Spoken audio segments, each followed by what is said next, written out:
and generation after generation was being born into a life of gunfire and strife.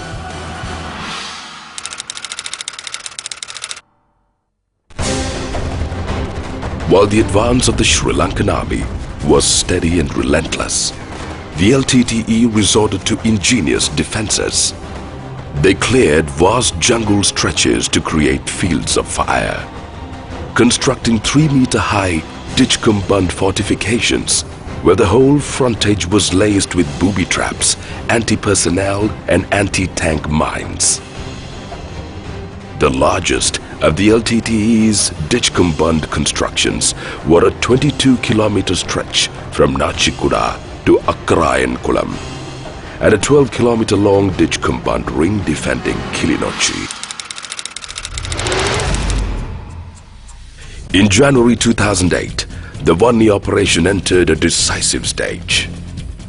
The LTTE was forced to simultaneously defend 4 strategically vital approaches, with each division having a broader strategic objective. The 57th Division's main goal was the capture of Kilinochchi, the de facto LTTE capital. The 58th Division focused on sealing the northwest coastline and opening a direct road link to the Jaffna Peninsula. Attempts, meanwhile, were made by the LTTE to enter the Mullatif jungles. Anticipating such a move, 1 infantry division and 4 special forces squadrons were deployed behind task forces 2, 3 and 4 as strategic reserves to counter LTTE penetrations. And the 59th Division set its objectives on sealing the northeastern coastline from Valioya and to capture Pudukudiruppu, the LTTE command and logistical headquarters. Finally, the 53rd and 55th Divisions, which had previously garrisoned the Jaffna Peninsula, forced the LTTE to commit forces to prevent a breakthrough on its northern frontage. In a desperate bid, the LTTE now pressed into service tens of thousands of civilians, children and adults, as it witnessed increasing numbers of LTTE field commanders and veteran guerrillas killed in action.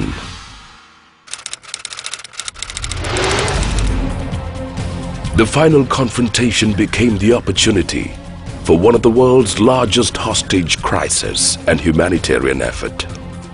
As the LTTE's hold began to shrink, they resorted to detain over 290,000 civilians as human shields.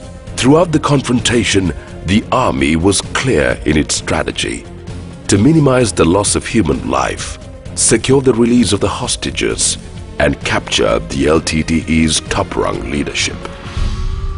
The armed forces responded to the desperate civilians, providing escapees with their own food rations, assisting mothers in labor, providing first aid to injured civilians, and securing those who were abandoned in the fight for freedom.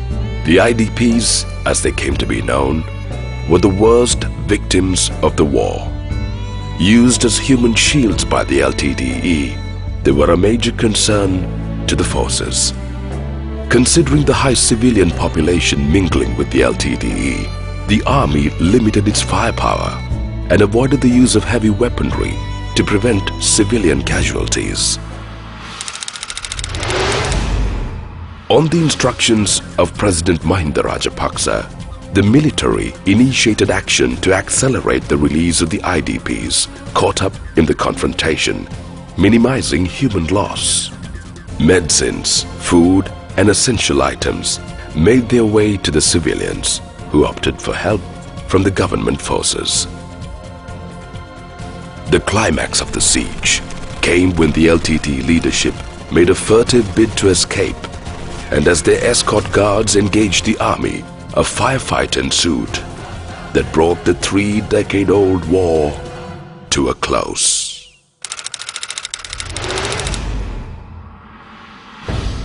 On the morning of May 19, 2009, the Commander-in-Chief of the Armed Forces, President Rajapaksa, in a brief address to the nation announced the end of the war.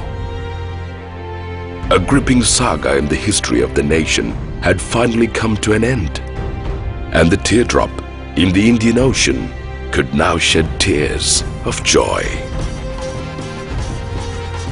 The nation erupted with joyous celebration, not because of any one side's victory, but the fact that peace had finally dawned.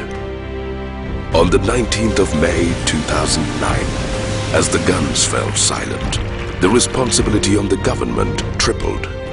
The Sri Lanka Army, together with the Air Force, Navy, Civil Defence Force and Police, had effectively tackled the supposedly invincible LTTE, becoming the world's most coveted fighting force.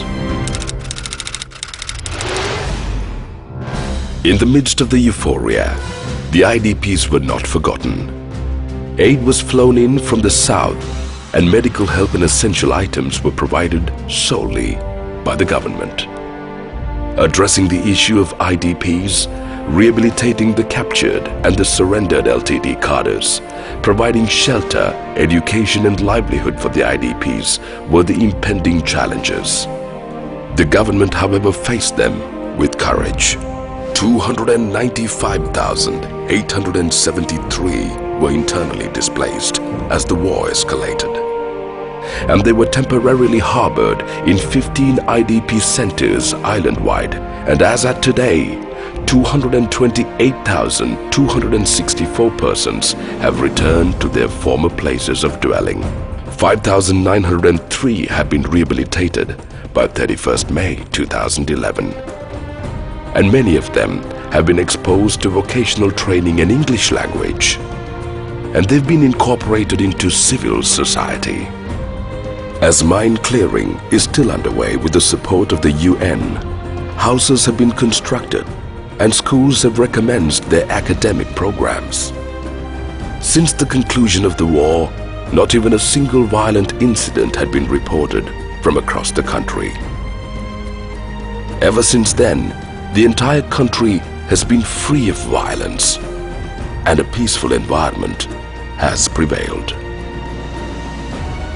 Now every single person can look forward to and live in lasting peace and harmony.